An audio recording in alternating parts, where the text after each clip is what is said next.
Еве назад во утрински брифинг, иако во годинава што нели полека влегува во средината, всушност подготовките за оние спортски големи настани, фудбал, ракомет, кошарка, веќе имавме неколку квалификацијски циклуси. Оно што во 2021 исто така ќе се случува е светско првенство во спорт или оној и спорт каде што има преварувачи кои што претежно ги користат конзолите, нели. Бован Тотовски, претседател на спорт федерацијата. Добро утро. Добро утро.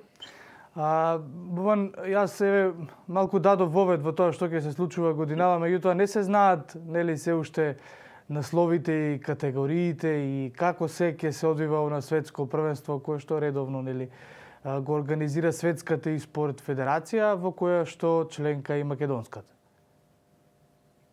Точно, насловите ќе почнеме да ги објавуваме од 1 март, кои што ќе бидат актуелни оваа година. Минатата година поради COVID-19 ситуацијата малку бевме спречени да организираме настанот на начин на кој што секогаш го правиме, меѓутоа благодарение на дигиталниот свет успеавме да одржиме онлайн светско првенство, на кое што учествува 62 држави. Оваа година првиот дел од надпреварите ќе биде исто така онлайн, квалификациите по региони, но финалето ќе биде во ноември во Израел. Цела, да речеме, среќа во оваа тешка ситуација што Израел е една од државите кои што повеќе од 70% од населението се вакцинирани у таа категорија годишна. И најверојатно во ноември ќе бидат отворени границите за поголем дел од државите да можат да стигнат таму, така да се надеваме дека и ние ќе бидеме таму во ноември да играме за нашата држава. Кога се во прашање квалификациите, се знае ли веќе во какви спортови ќе има, всушност во какви игри, во какви дисциплини ќе се надпреваруваат и нашите и луѓето, нели, од Европа и светот? Да, значи секогаш станува збор за различен тип на игра, кој што една секогаш мора да вклучува спортска симулација, како што е Pro Evolution Soccer. Една друга игра е игра која што вклучува, да речеме, боречки вештини еден на еден, како што е Tekken или Street Fighter. Имаме игри кои што се first person шутери, така ги викаме, како што е Counter Strike и Valorant, и стратегиски игри како што се Dota и League of Legends. Значи секогаш се бира од тие 4 категории по една игра во која што се учествува на светско. Ние каде сме најдобри, во која? Па во League of Legends, да кажам, изненадивме минатата година, имаше прв пат се одржа Европски куп на нации, каде што освоивме прво место на ниво на држава. Значи имаме добра екипа во League of Legends и солидна екипа во Counter Strike. Сега заедно со ФФМ организиравме квалификации за Евро. Што значи? И имаме двајца многу добри фудбалери кои што играат Pro Evolution Soccer. Дечките тренираат секојдневно и на 15 март или на 20 март има, мислам, првиот ден кога играат квалификација, кога влезат во топ 16, ќе ги гледаме на Вембли во Лондон како играат Pro Evolution Soccer на PlayStation. А чекај да прашам, зошто FIFA ја нема во светските? FIFA го организира светското првенство, а UEFA го организира европското. UEFA се игра Pro Evolution Soccer, а FIFA се игра FIFA игра. Кога ќе дојдат квалификациите за светско, тогаш ќе ги организираме пак заедно со одредени ли се нашите представници, нашите играчи, или тоа допрва ќе го правите, нашиот тим? За светското допрво ќе го правиме кога ќе почнеме со организација на спорт лигата.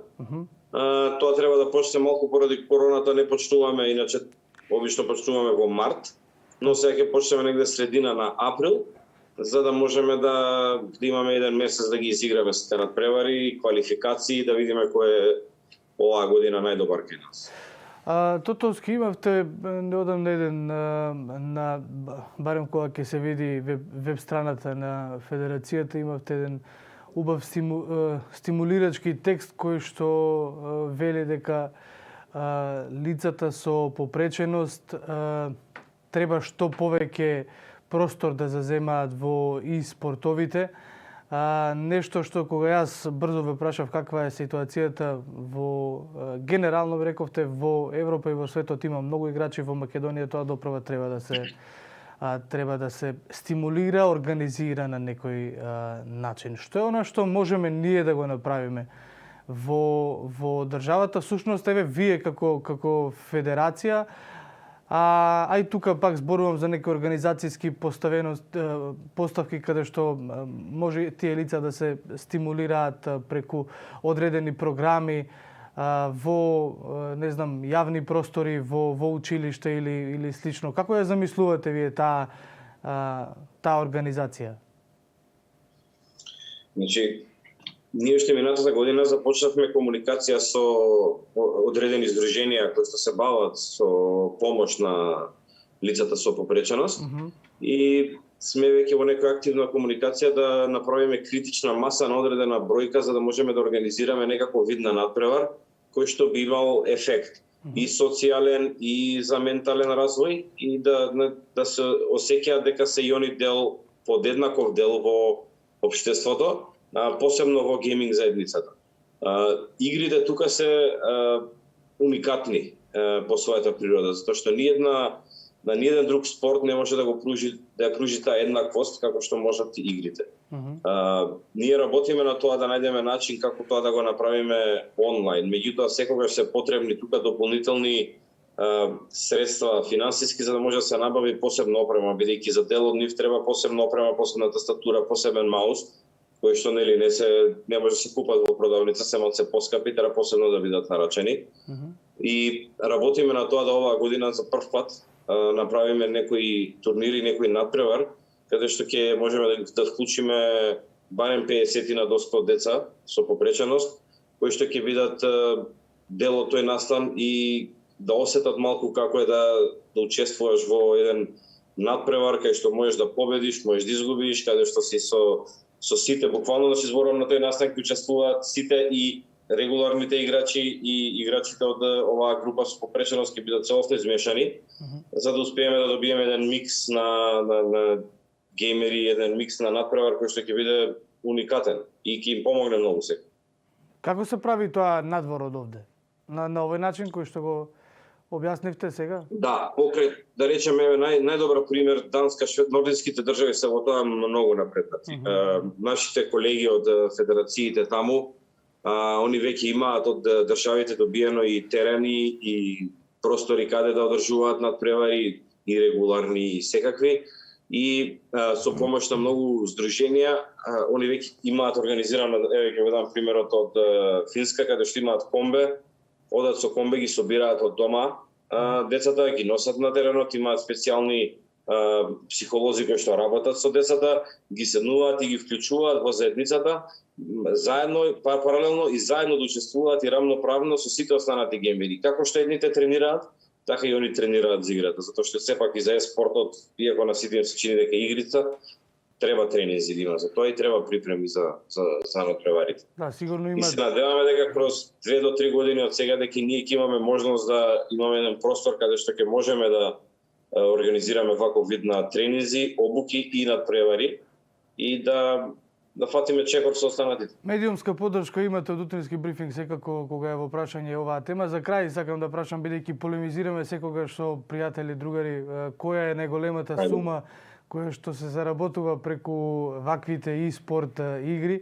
Во Македонија, реков, ајде конкретно ќе прашам, во Македонија која е најголемата сума која што некој има заработено од овој спорт? Две работи има тука кои што се различни. Најголемиот дел што го има заработено македонец е Сакса, кој што игра Дота, но игра Дота за странска екипа. Така, во Америка. Наградите се наградата е веќе над $5 милиони вкупниот број на награди што ги има собрано во сума на пари. Организирано од Македонија, македонски турнир со македонски награди, највеќе што имаат освоено деца се $2 до $5,000 на турнир. Уште нека освојуваат, што да нели, тоа е професија. Да. Секако, благодарност за разговорот. Професија со тренингови, со продавање на играчи, со договори, исто како во сите спортови, така и без спорт. Да. Благодарно за разговорот и во некоја наредна Нема прилика проблем. разговараме повторно. Во секое време.